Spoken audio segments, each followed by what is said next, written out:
Other news for you, a moment of silence was held today in Parkland, Florida. Today marks 4 years since the deadliest high school shooting in U.S. history.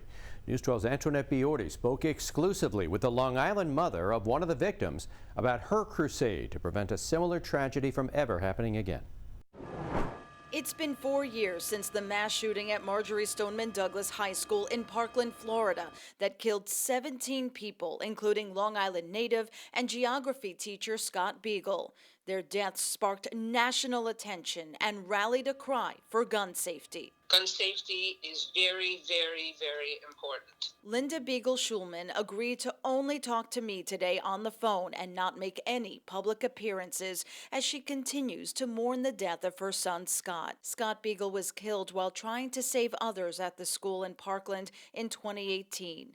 For years, Linda says she fought to get gun safety legislation passed on the local and state level, but now she would like to see it done on a federal level, especially with the rise in gun violence and ghost guns, untraceable firearms that can be bought online and assembled at home. It's just so easily obtained and so easily put together.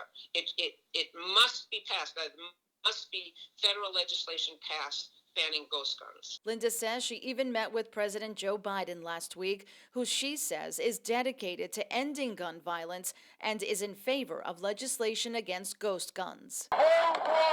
Meantime, the father of another shooting victim scaled a construction crane this morning, saying he demands immediate gun control action from the president as police surrounded the crane. When we say enough is enough, we have to mean it. Today, Nassau County legislator Josh Lafazan introduced a bill called the Scott J. Beagle Gun Violence Prevention Bill to keep guns out of the hands of people who are mentally unfit to possess a firearm and who pose a risk to others or themselves. Any individual posing a threat to another human being with a gun is one too many. County legislator Josh Lafazan says he hopes to have the bill passed and signed by the county executive and the rest of the legislature by the end of next month.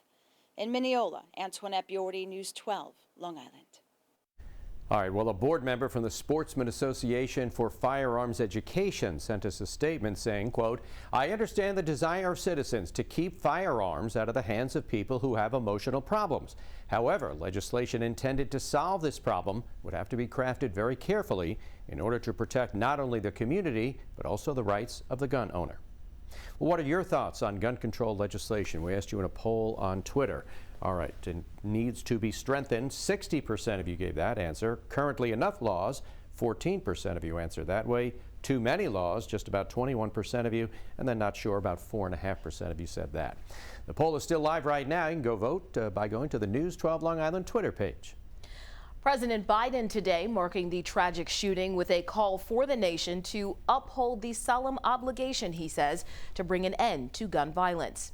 In a statement, Biden says, "We can never bring back those we've lost, but we can come together to fulfill the first responsibility of our government and democracy, to keep each other safe." As part of his efforts to curb gun violence, the president last year announced a set of moves, including strengthened regulations on those so-called ghost guns, reviewing federal policy on stabilizing braces that make firearms more lethal, and investing money in community violence intervention programs. Today, he reiterated his call for Congress to pass legislation to address gun violence, including requiring universal background checks, banning assault weapons and high-capacity magazines, and getting rid of immunity for firearms manufacturers.